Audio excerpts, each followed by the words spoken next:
说起2012，大家应该都不陌生，它可以说得上是全球最著名的一个末日预言，甚至直到现在我都还记得，在预言即将到来的那几天，周围的朋友好像每一个人都在谈论这个话题。那么为什么玛雅预言能引起全球人类的议论呢？这全依赖于玛雅预言的准确性。玛雅人一共给人们留下了5大预言，这第一就玛雅文明终将会消失。据记载，玛雅人早就已经预料到自己所代表的玛雅文明最终会伴随着时间的流逝，永远的消失在历史的长河当中。二则人类会发明汽车和飞机，在玛雅人的语言中，他们早就预言了汽车甚至飞机的出现，并且还把这些东西的想象雕刻在了墙上。而他们所预言的和现在人们发明出的汽车、飞机可以说是一般无二。3. 希特勒的出现。4. 第一次世界大战、第二次世界大战的爆发。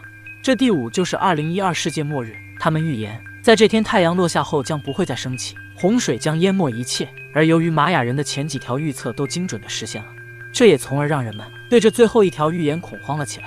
再加上当时一些商人利用玛雅预言制造卖点，贩卖焦虑，用大量自然灾害的报道营造末日氛围，这就更让很多人心中没底了。说白了就是炒作起来的热度。但话又说回来，为什么前4个预言都已经实现了，而第5个却失败了呢？这个人们有3种猜测。这第一是人们误解了他预言的含义。根据一位考古学家所说，2012年世界末日是指玛雅历法的终结日期，因为在玛雅人看来，这个世界经历了5个太阳纪，一个太阳纪是5125年，而玛雅人认为他们生活的这个时代是太阳的第5纪，因为玛雅人的纪年是从公元前3113年开始的。这样一来，加上公元后的2012年，正好是5125年，玛雅人认为第5个太阳纪就该结束了。一个太阳纪结束后，新的太阳纪轮回就开始了，并不存在什么世界末日。2. 有人干预了历史的进程，或者说有神秘力量在保护地球。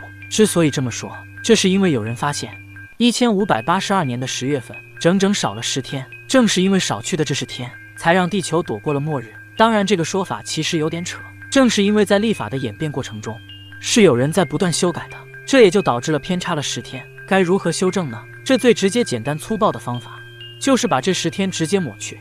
至于说有神秘力量在保护地球，这个还真不好说，大家可以参考一下2013年的俄罗斯陨石事件。这最后一个猜测也是讨论最多的一个说法，那就是2012世界末日确实发生了，只不过我们现在生活的世界已经不是原来的世界，而是平行世界，或是说时间被重置。之所以这个言论受到人们的广泛讨论，这就是著名的曼德拉效应。曼德拉效应指大众对历史的集体记忆与史实不符内容，而这个名字来源于南非前总统曼德拉。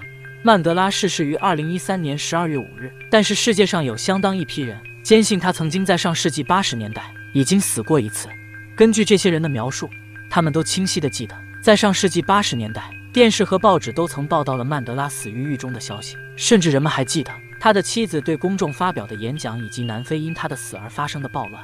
所在当人们知道曼德拉尚在人世的时候，大家可以想象出那种震撼吧。这也让他们猜测，难道平行世界真的存在？而类似的案例可不仅仅这一例，比如《爱我中华》中民族和星座的争论。《爱我中华》这首歌大家应该都熟悉，里有一句歌词是56个星座，56枝花，可明明很多人都记得是56个民族，56枝花。还有沉思者雕像，手是放在额头上还是下巴上？蒙娜丽莎神秘的微笑是左边还是右边的？等等吧。那么曼德拉效应靠谱吗？这个比较靠谱的说法，那就是许多关于曼德拉效应的记忆都是捏造出来的，而一旦捏造存在，看上去好像这一记忆自始至终便一直存在。那么以上的3种说法，你更认同哪一种呢？这个欢迎大家讨论留言。不过要提一句，这些都是伪言论，因为2012年早就过去了，思考这些不如珍惜现在，大家就当故事看一看就好了。好了，那今天我们就到这里了，我们下一期再见。